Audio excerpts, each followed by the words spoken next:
saludar al querido Jaime Hernández, al maestro Jaime Hernández, décadas como corresponsal mexicano en el extranjero, como corresponsal de guerra, fundador y conductor de su espacio en YouTube No Apto para Cínicos, que hoy cambia, cambia de imagen.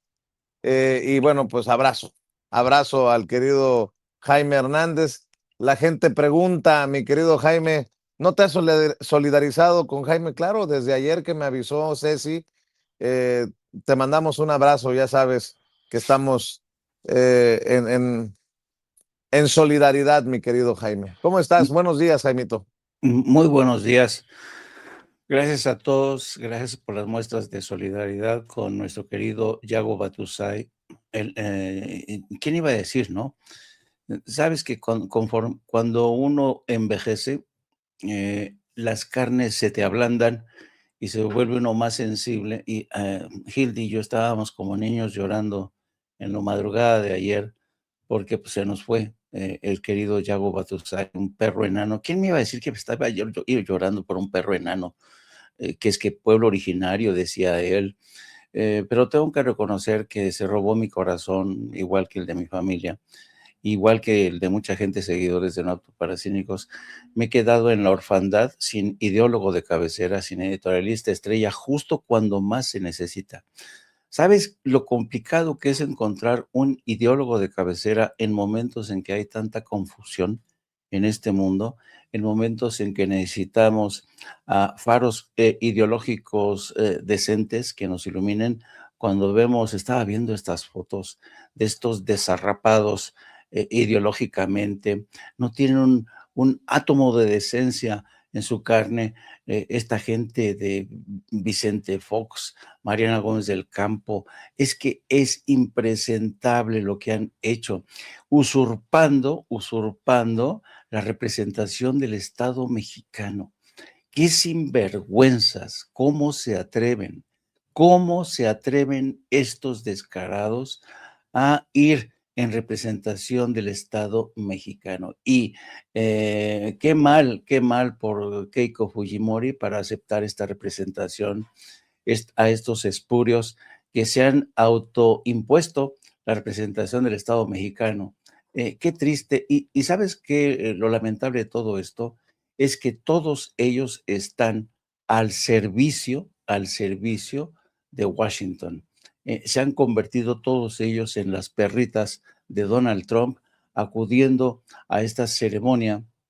Yo no voy a discutir el trasfondo, la forma en que ganó Keiko Fujimori, que fue bastante polémica, la forma en que se impuso después de que un candidato de izquierdas que traía la promesa de recomponer las cosas, de liberar a Pedro Castillo, avanzó y de manera sorpresiva el voto, sobre todo de los peruanos en el extranjero, fue el que se impuso, el voto de los peruanos más conservadores, ¿no? Según nos cuentan, pero ya sabemos que en estos días Estados Unidos e Israel están metiendo la mano por todos lados para imponer candidatos a su medida.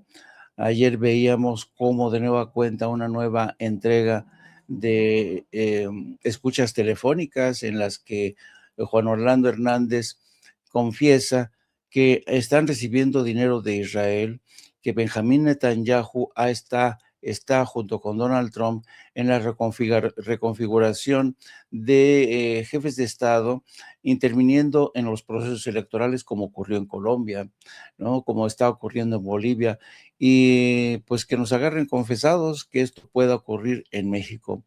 Pero yo por lo pronto me quedo con qué triste ver de verdad a Vicente Fox, el chanclas miadas de Vicente Fox, acudir, fíjate bien, hoy tengo el honor de haber sido invitado a la toma de protesta de la presidenta Keiko Fujimori en un momento que reúne a líderes democráticos de distintas naciones comprometidos con el futuro de nuestra región.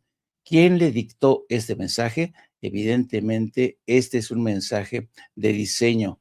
Este es un mensaje que le dictaron a Vicente Fox para estar ahí al lado de tres impresentables. Daniel Noboa, impuesto por Donald Trump y sus chicos, la propia Keiko Fujimori, el impresentable, de Honduras. Ay, no, no, no, no, no, de verdad, qué asco, de verdad, qué asco, cuánta decrepitud refleja, y además la cara de satisfacción de Vicente Fox, ¿eh? Se siente redimido, se siente que ha resucitado como líder político de México. Yo solamente le recuerdo a Vicente Fox que fue uno de los presidentes más corruptos, que permitió que los hijos, sus entenados, los hijos de Marta Sagún, se despacharan como quisieron, abrieron las arcas del Estado, metieron la mano y, en fin, qué vergüenza, caballeros, qué vergüenza. Oye, Jaime, y haciendo, honrando tu tradición de las mañanas, estaba viendo las columnas de los periodistas en los principales medios en los principales periódicos de México, y te encuentras cada cosa. Fíjate que con esto de la iniciativa para proteger a las audiencias en radio y televisión presentada ayer por la presidenta en la Mañanera del Pueblo, andan de cabeza, le decía Paco, desde Salinas Pliego para abajo.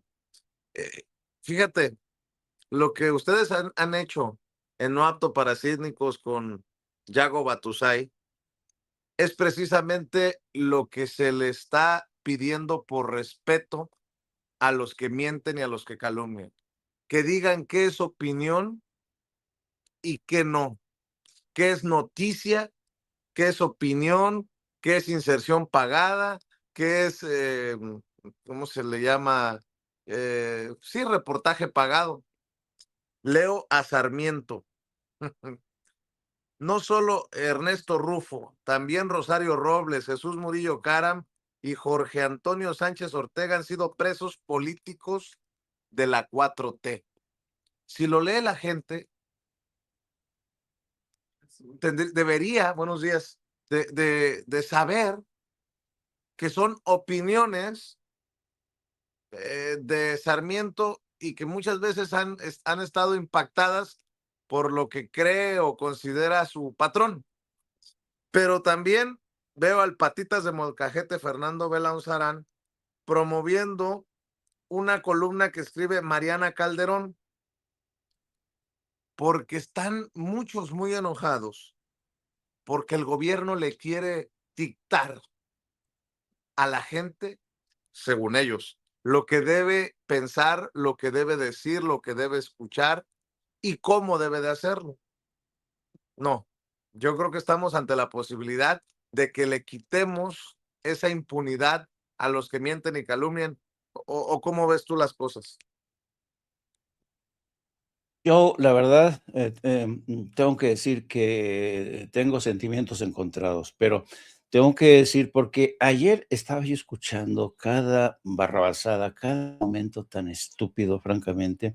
Estaba escuchando, por ejemplo, el argumento de Ricardo Rafael en una, fíjate,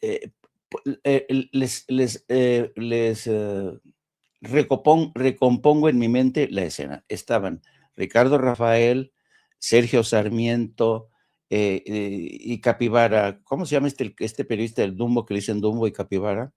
Juan Manuel. Manuel López San Martín. Ese. Bueno, estaban los tres dirimiendo, ¿no? Y tú veías estas cabezas parlantes echando humo, diciendo, no, es que, y decía Ricardo Rafael, algo que para mí y seguramente para el maestro Paco es insultante. Decía, es que vamos a regresar a la época del PRI, cuando la Secretaría de Gobernación te caía y te decía qué podías decir y qué no podías decir, cuando incluso la Secretaría de Gobernación supervisaba el contenido de películas y quitaba películas, y decía qué se publicaba, qué no se publicaba. Yo lo estaba escuchando y digo, santo Dios, qué sinvergüenza es este Ricardo Rafael. Mira, si hay alguien que ha sufrido los rigores de la Secretaría de Gobernación durante la época del PRI y el PAN, han sido personas como el maestro Paco Cruz y como yo. Efectivamente, antes la Secretaría de Gobernación no se andaba con con lindezas, si tú decías algo en noticiario, si tú publicabas algo que iba en contra de los designios del PRI, del Todopoderoso, te cargaba el payaso, ¿no? Te quitaban publicidad, uno. Te podían retirar el papel para que tu periódico siguiera circulando. Te podían exigir la renuncia del reportero que había hecho un reportaje, del columnista, así, sin más, sin dar explicaciones.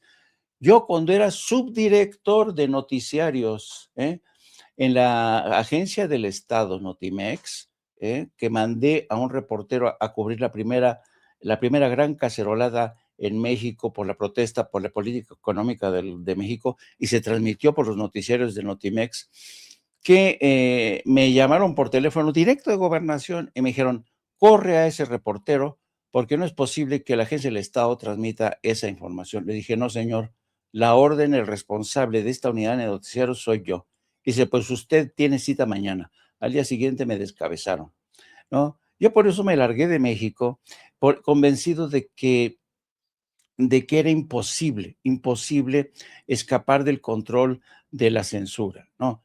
Y cuando llegó al poder, fíjate, yo me fui al extranjero, fui corresponsal de Excelsior durante 15 años en Europa. Mi base de operaciones era Madrid.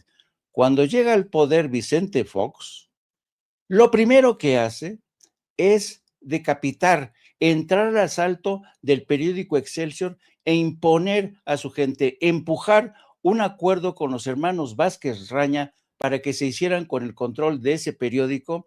Murió gente, gente fue asesinada en ese proceso. A mí me dejaron abandonado en España con toda mi familia y una deuda enorme, no mía, del periódico. Es decir, hay gente que está hablando sin haber sufrido la persecución y las políticas de imposición de imbéciles como Vicente Fox, de toda la gente del PRI, que te condenaban, te daban órdenes, te daban instrucciones, te amenazaban, te decapitaban, te impedían seguir con tu carrera.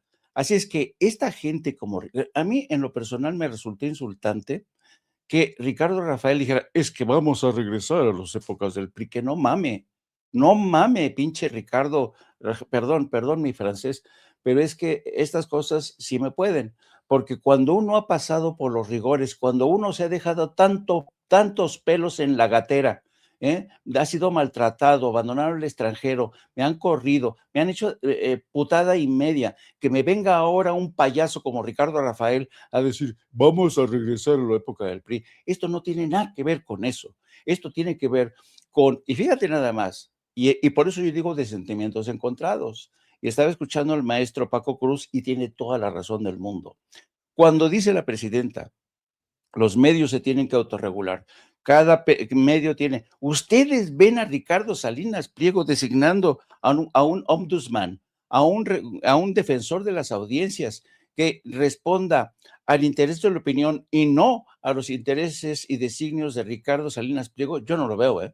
Yo no lo veo, porque Ricardo Salinas Pliego ha dicho, aquí hay línea y que no siga la línea a la calle. Y todos fuimos testigos de esa declaración.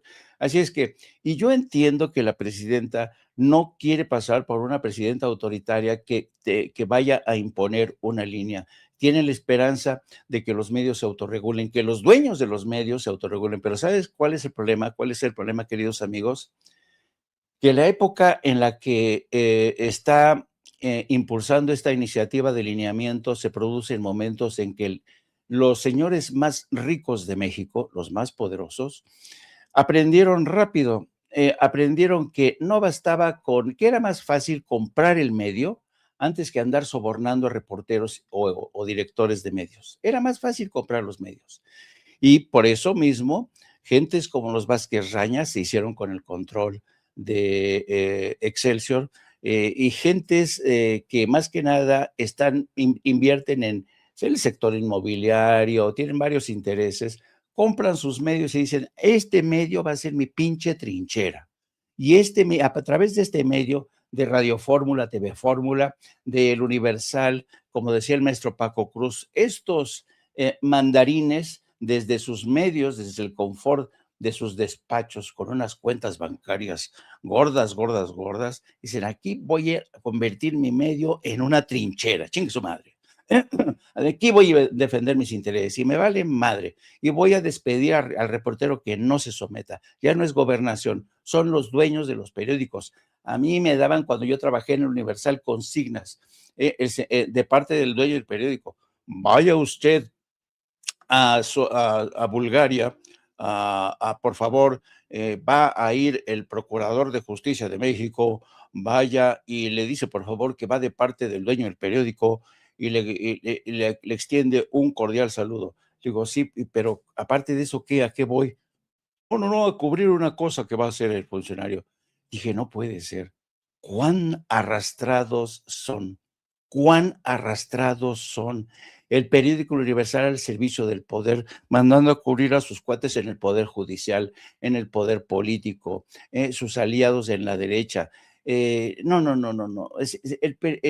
Estos medios, si la presidenta cree que los grandes medios de comunicación que pertenecen a hombres poderosos, con dinero, con recursos, y que forman parte hoy de conspiraciones con Estados Unidos, que si cree que estos medios se van a autorregular, déjenme decirles, ja, ja, ja, yo no creo en esto, pero tengo que reconocer que la presidenta cree que de esta manera está actuando de la manera más democrática. Yo soy viejo, soy descreído de la buena voluntad de estos personajes que hoy son los dueños de medios de comunicación. Sé lo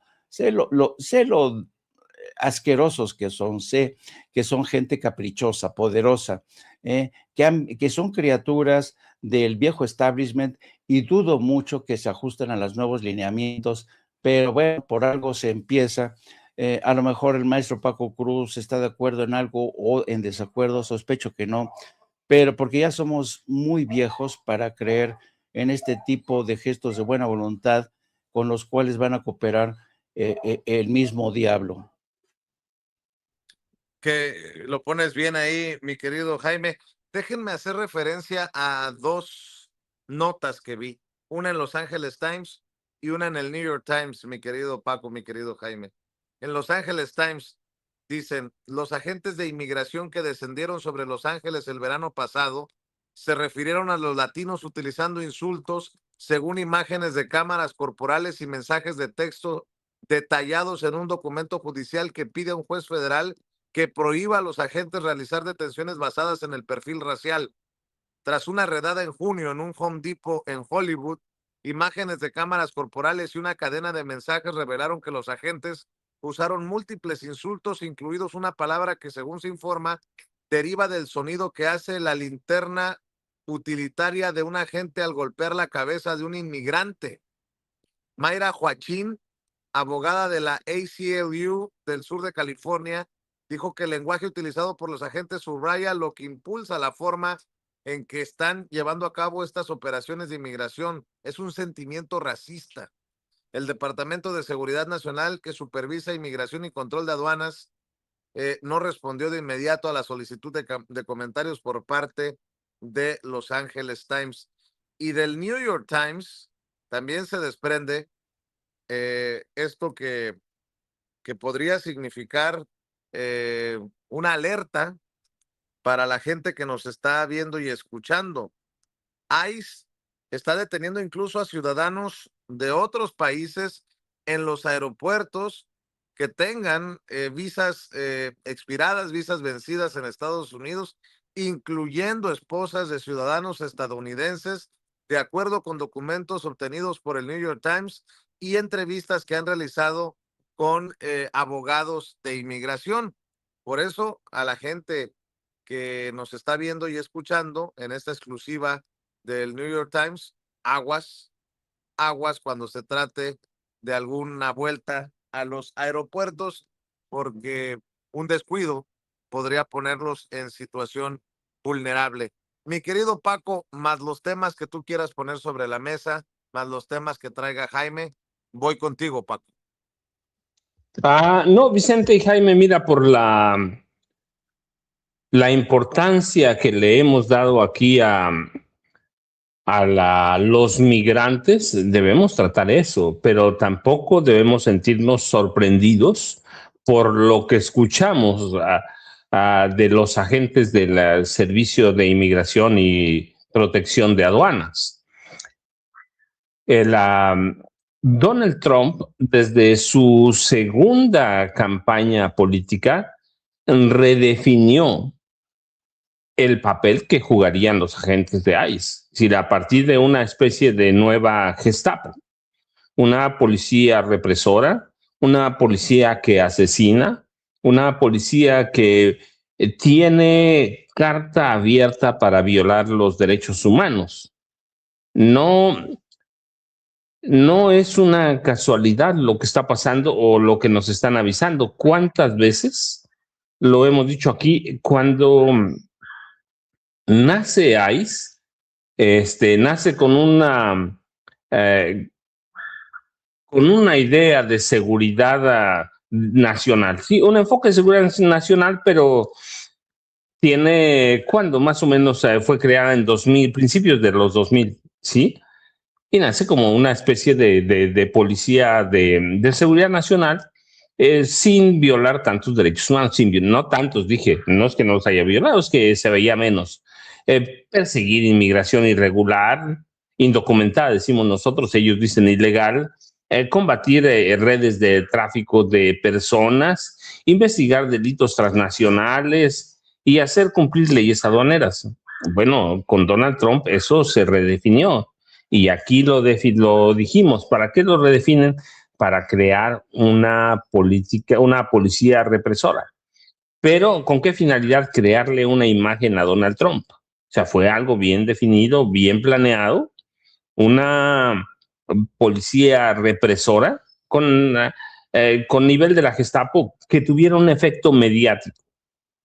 ¿Mediático para qué? Para apoyar el desarrollo político de Donald Trump. Y lo hizo, le sirvió. Lo hizo toda la campaña. ¿Por qué ganó Donald Trump las elecciones así como las ganó? Por todo esto. No fue por ideas innovadoras, económicas, financieras, sociales. No, nació con ese perfil racial. Desde la campaña lo decía, ¿no? Vamos a limpiar la sangre de la estadounidense blanco. Eso era mediático para servir a MAGA. Y así ha sido. Así que los agentes de ICE que tienen orden de usar incluso fuerza letal, no nos lo tienen que decir por escrito. Lo hemos visto. El número de mexicanos, 18 asesinados, esa es la palabra, asesinados, en operativos o en custodia de ICE. Entonces, cuando Donald Trump redefine el papel de esta corporación policíaca, tiene una idea política o un uso político de una corporación policíaca. Y eso es lo que le está dando. Eso es el problema para Trump. Primero, para los migrantes es que es una fuerza letal. No solo represora, es una fuerza letal. Porque nosotros hablamos de migrantes mexicanos, pero hay que ver, por lo menos 60, 70 asesinados llevan ya. Además de otros tantos reprimidos y una fuerza de negocios también, porque es para hacer negocios de algunos empresarios que son dueños de cárceles privadas o centros de detención que son cárceles privadas. El problema es que ya se le está saliendo, o desde el principio se le salió de control.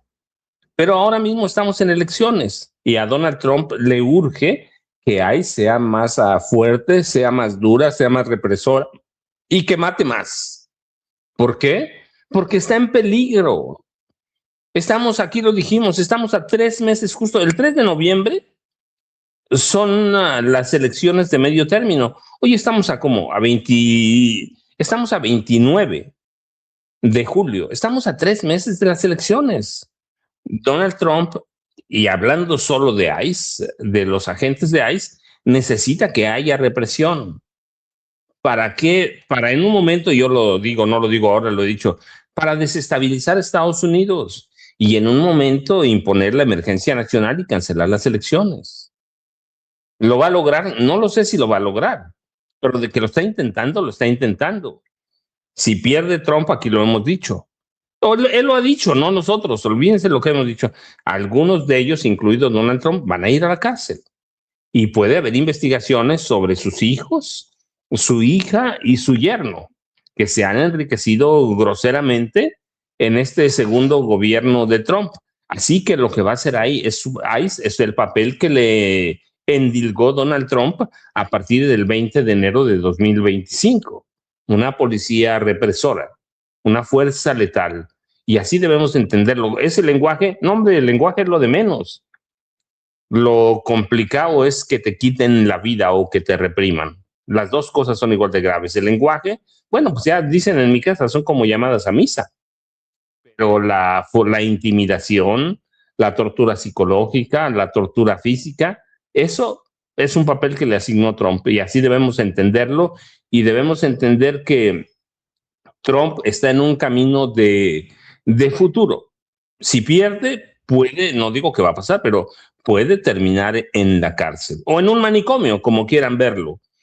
Sí, hay encuestas que muestran que ya los mismos estadounidenses están dudando de su juicio. Yo digo, pues sí, desde el principio se nota, pero bueno, no es cuestión de notarse, sino del papel que Donald Trump le asignó. Y digo él porque el resto, incluido Stephen Miller, personas que manejan ciertas políticas, pues están al servicio de Donald Trump. Y Donald Trump les ha asignado un papel. Y ese papel es cuidar a la raza blanca, que hay mucha en Estados Unidos, grupos supremacistas, lo que quieran, mucha en Estados Unidos, y a eso se está ateniendo Donald Trump y está contando con que muchos demócratas apoyan esa política, Vicente y Jaime. Así es, aprovecho para decirle a usted que nos está viendo y escuchando que nos faltan muchos likes y nos faltan muchas personas conectadas. Extrañamente, hoy no hay más de 7,000 personas conectadas a esta hora, cuando regularmente tenemos casi el doble de esas personas conectadas. Yo espero que sea porque a muchos de ustedes se les olvidó darle like, porque eso tiene solución. Si no es por eso, pues ya estamos en otra situación. Qué difíciles han sido estos días. Así que le pido que nos ayude con los likes, lluvia de likes, porque si no, este barco, como el Titanic. Suscríbase a nuestro canal, active la campanita, dele clic en la manita hacia arriba y por favor ayúdenos con estos esfuerzos orgánicos que necesitamos para hacerle frente a las campañas que buscan escondernos, desaparecernos. Mi querido Jaime, ¿con qué va usted? Usted decide por dónde, maestro. Pues yo quisiera abordar, aunque sea de forma breve, las declaraciones que nos hiciste el favor de retransmitir desde Tijuana, de Verónica Rufo, cuando llega al extremo de comparar a su padre con Nelson Mandela, porque dice que su padre le dijo que estaba en una situación muy, muy bien. Después de que nos dijo que estaba deshecho, roto, ahora nos dice que está íntegro, ¿no? Pues, mi padre es un hombre sabio y me dijo, Verónica, aquí ya me dicen Rufo Mandela, ¿no? Y cuando lo escuché, dije, bueno, qué desvergüenza, qué impudicia de Verónica Rufo. Y si es cierto esta anécdota, qué desvergüenza del señor Ernesto Rufo Apel. Mira que compararse con Nelson Mandela, qué huevos tan más cuadrados tiene el señor Ernesto Rufo, de verdad. Porque de verdad, ¿cómo se atreven a comparar a este ladrón de 7 suelas con un personaje como Nelson Mandela, un luchador social, un activista que sufrió lo indecible en las cárceles, tortura, maltrato durante décadas, que sufrió la traición de su propia familia? No, no, no, Nelson Mandela no tiene nada que ver con Ernesto Rufo, a quien hoy nos quieren presentar como una especie de víctima de persecución política, un preso político, ¿no? Pues ¿Cuánta así, desvergüenza hay? pero, pero- pero esa es la línea que les han dictado en la derecha. Te mencionaba lo de Sergio Sarmiento. O sea, Exacto. es la línea dictada, ¿no? pero también muy ignorante. Imagínate, si no es ignorancia de la derecha, decirle Rufo Mandela, ¿no? Exacto. Yo recuerdo una vieja anécdota que tenía que ver justamente con la formación o la educación política que hay en Estados Unidos, ¿no? Y me acuerdo el reclamo que una vez estaba yo reporteando entre la gente de MAGA, entre la gente de la extrema derecha, y yo les preguntaba, ¿no? Oigan, ¿y ustedes por qué apoyan a este candidato o a este tipo que apoya la persecución de inmigrantes, que va en contra de sus propios intereses? Porque el día de mañana este personaje no va a pensar en sus necesidades como representantes de la clase media o baja, no, va a pensar antes que nada en los grandes intereses de sus cuates, los oligarcas, ¿no? Y mientras yo cuestionaba a la gente pues, de extracción, lo que en Estados Unidos se conoce como white trash, ¿no? La basura blanca, así se les conoce a esta gente que son blancos, pero son tremendamente ignorantes, ¿no? Y me acuerdo que había un militante del Partido Demócrata que me estaba escuchando cuando los estaba entrevistando y me dice el simpatizante de los demócratas, sí, sí, usted señora, ¿por qué sigue votando por esos impresentables que son una basura? Que no? Y la señora se iba haciendo cada vez más pequeñita, hasta que llega un punto que dice, perdónenme, pero es que yo soy muy tonta y mi cabeza solo está llena de piedras, ¿no? Y yo me quedé pasmado, ¿no? Que te reconozcan que su cabeza está solamente llena de piedras, te da la medida de por qué, sobre todo en la gente, por ejemplo, el caso de que a mí lo ilustra perfectamente, el caso de Natalia Torres, que dice que es catedrática de la Universidad Panamericana, que es abogada constitucionalista, bla, bla, bla, y luego le escuchas con cada teoría, con cada hipótesis que la presidenta de México no tiene derechos humanos porque es jefa del Estado, y dices, Dios mío, ¿en dónde se formó esta? Porque, Jaime, dijo, ¿por qué es el Estado? Yo digo, Exacto, exacto. perdón. Y entonces dices tú, a ver, a ver, a ver, una cosa es que el Estado tenga el derecho a la violencia, la exclusividad en el uso de la violencia, el Estado sí que tiene la exclusividad en el uso de la violencia, y otra cosa es que la jefa del Ejecutivo no tenga derechos humanos. O sea, una cosa que revuelve peras con manzanas, tremendamente inculta, y eso que fue de las mejores universidades, ¿no? A la que fue Peña Nieto. Y entonces aquí te das cuenta del enorme déficit de cultura política que hay entre la extrema derecha. ¿Cómo es posible que nos haya gobernado un personaje tan inculto, tan ignorante como Vicente Fox? Yo, de verdad, esto habla de la desesperación que había en México por un cambio, y mucha gente pensó que este atorrante iba a ser el emisario, el heraldo de ese cambio. ¡Cuánta decepción! Yo recuerdo debates con amigos intelectuales, escritores, que me decían, no, Jaime, sí hay que creer en él.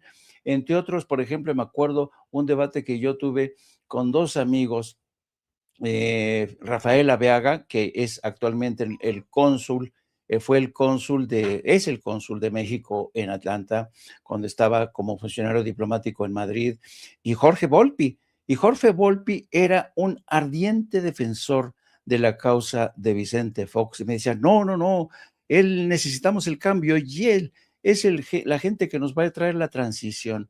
Dije, ¿será? Porque mucha gente cayó, ¿no? Quedó atrapada. Y sáscale, ¿no? Tremenda decepción con este personaje, que hoy es un chanclasmiadas, que se entusiasma, porque lo invitan a la toma de posesión de Keiko Fujimori. Que de verdad, este personaje, Vicente Fox, es un despojo, es una basura humana que durante su gobierno, durante su mandato, era un mandilón que hacía todo lo que su esposa Marta quería, ¿no? Enriqueció a sus entenados, a los hijos de Martita, cometió injusticia y media, permitió que asesinaran a periodistas. No, no, no, el historial es terrible, terrible. Yo quiero saber en qué día van a aclarar el asesinato de José Manuel Nava, que fue el último director de la cooperativa de Excelsior, que un día amaneció asesinado en su apartamento. Nunca se aclaró ese asesinato y después de eso vino la operación de compraventa, se selló la operación de compraventa del Excelsior. Así es que yo, nada más de acordarme, José Manuel Nava, un gran periodista que fue quizá uno de los mejores corresponsales en Washington del Excelsior, del gran Excelsior.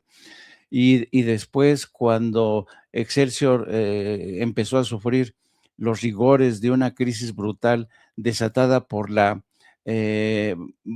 codicia de personajes como Regino Díaz Redonda o José Andrés Barrenechea, que eran los directivos de Excelsior, que querían ellos entregar a la cooperativa, querían anular a la cooperativa y entregaron al final a los hermanos Vázquez Raña, y todo esto con la bendición, por supuesto, de Vicente Fox.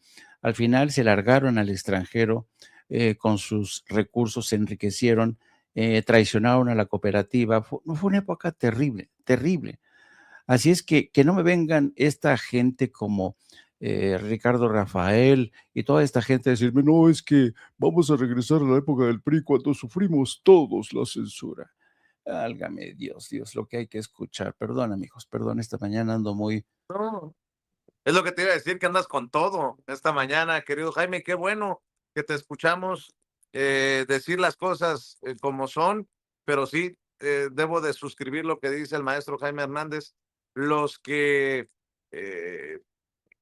exprimieron, aplastaron al Excelsior, los que censuraron a José Gutiérrez Vivó, son de los mismos que hoy gritan censura por los esfuerzos que hace el gobierno que encabeza la presidenta Claudia Sheinbaum Pardo para proteger los derechos de las audiencias, para pedir lo básico, un código de ética a televisoras y radiodifusoras y de solicitarles un precisamente defensor de las audiencias. Mi querido Paco, ¿con qué cierras, por favor, también tus redes sociales y tu invitación para que la gente esté al pendiente por la tarde?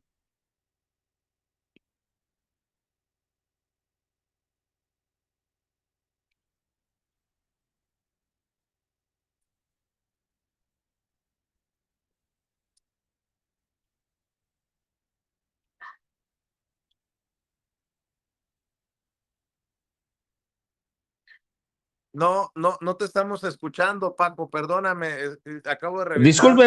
Discúlpeme, yo por accidente acá, luchando con la gatita, cerré el audio, pero yo ya saben, @Paco Cruz Jiménez en X, antes Twitter, Francisco Cruz Jiménez en Facebook, a las 5 de la tarde las videocharlas, y de 1 a 3, oyentes, seguidor de No Apto para Cínicos. Y Jaime, lo que yo te dije ayer lo sostengo. Yago se fue, pero no se ha ido. Se fue, pero no se va. La gente y los personajes como Yago son como mi hijo. Allí están. Seguramente ahorita se están riendo de nosotros. Jaime, mi vástago o mi crío, como yo le decía, mi crío y Yago Batusay deben estarse riendo de nosotros, pero yo espero verdaderamente que de 1 a 3 siga igual y mejorado. ¿Por qué? Porque se lo merece Yago Batusay. Y mira, con qué yo cierro, verdaderamente ese tema de la prensa no debemos dejarlo, porque es una oportunidad histórica para que cambie en algo la prensa de este país. Con Vicente Fox cambió, sí, es cierto que cambió, pero se corrompió más todavía. Con Felipe Calderón cambió, pero se corrompió más todavía, con personajes nuevos o que aparecieron en el gobierno de Vicente Fox, como Genaro García Luna, como Xochitl Gálvez Ruiz. Con Peña Nieto cambiaron, se corrompieron más todavía. Aparecieron yates por ahí, me han platicado. Aparecieron mansiones en Valle de Bravo, de Loret de Mola, por ejemplo. Aparecieron muchísimas cosas. No quiere decir que los periodistas de antes no los tenían. Yo conozco muchos que tenían mansiones, que tenían 2 o 3 hijos en la Ibero, por ejemplo. Y siempre ha cambiado para mal. El periodismo de este país, lastimosamente, fue empeorando después de la llegada de Vicente Fox. Uno pudiera creer que iba a cambiar para bien. La verdad es que cambiaron para mal. ¿Por qué? Pero, ¿por qué? Porque el problema es viejo. Los dueños son los mismos. Los periodistas son los mismos. Y Jaime hablaba de eso. ¿Cómo podemos hacer cambiar a esos viejos periodistas? ¿Cómo los vamos a hacer cambiar si el periodismo fue un negocio? Siempre fue un negocio, y para los viejos dueños lo mismo. Decía Jaime, a ver, los dueños de Excelsior que tienen hospitales, por ejemplo, ¿no? Entre otros negocios. Y el periodismo siempre fue un negocio, o la forma de hacer comunicación. Ahora es tiempo de que podamos redefinir el futuro del periodismo y de los medios en este país. ¿Y cómo lo vamos a hacer? Jaime, fíjate, a veces dice algo y tiene mucha razón. Dice, nosotros nos sometemos todos los días al referéndum, si nos ven o no nos ven. Pues, ¿por qué no apagar la televisión? ¿Por qué no ya rematar a esos viejos medios y no comprarlos?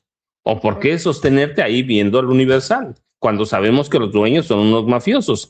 El ejemplo más claro lo tenemos con la invención o reinvención de esa nota de Carlos Monsiváis, hablando de la homosexualidad supuesta del presidente López Obrador. ¿Por qué no apagarlos de una vez?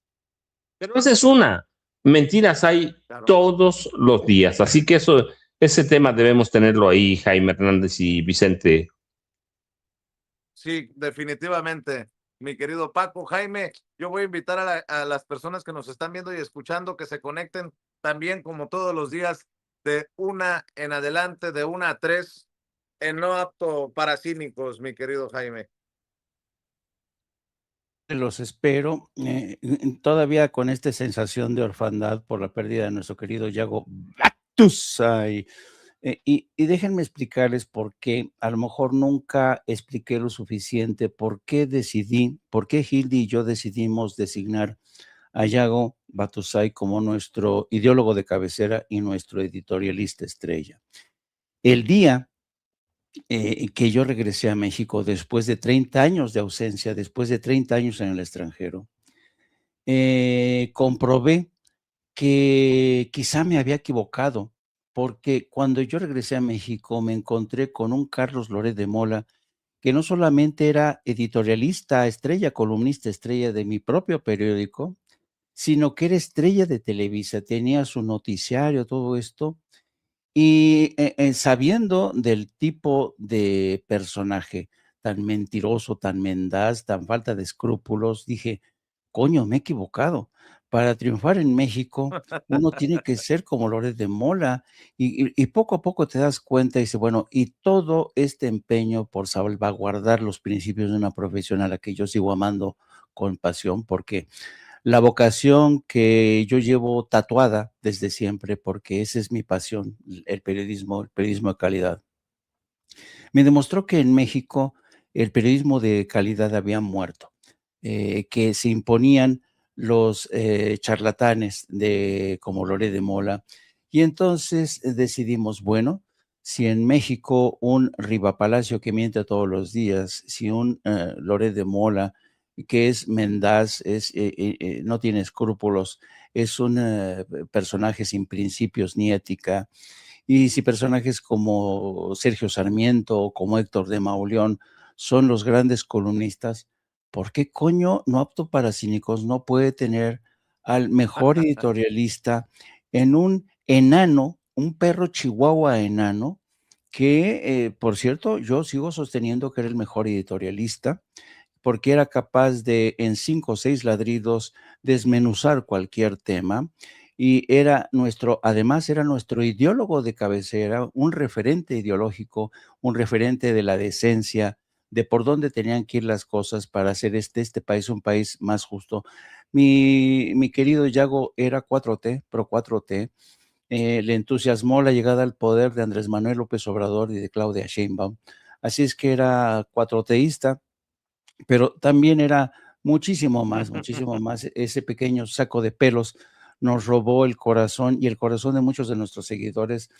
Yo he estado pensando si acaso tengo que iniciar un casting, una nueva selección de un editorialista, pero no sé, por el momento no quiero tocar, no quiero que me toquen ese vals porque todavía ando sensible.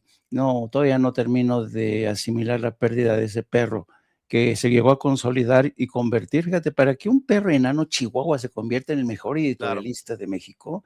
No, eso te habla de que en México realmente hay carencia de buenas plumas, de periodismo de calidad. Así es que los espero a las 13 horas con mi compañera de veda, la periodista Lourdes Salas, conocida como Hildy, en la que vamos a abordar muchísimos temas que nos están lloviendo sobre el tema de la injerencia de Estados Unidos, Israel, en planes para arrebatar, para exterminar a los partidos que respiran por la izquierda, que aspiran a que todo ser humano tenga los mismos derechos como lo suscribió la 4T bajo el mando primero de Andrés Manuel López Obrador y después de Claudia Sheinbaum. Los espero a las 13 horas y ya saben que les quiero muchísimo, queridos amigos, querido Vicente, toda la suerte del mundo. Yo sé que andas de arriba para abajo como siempre, me enorgullezco de ser tu amigo y lo mismo de mi querido Paco Cruz, al quien respeto y quiero muchísimo. Paco, ustedes son como mis hermanos, los quiero muchísimo porque hemos andado en muchas batallas, así es que un abrazo a los dos.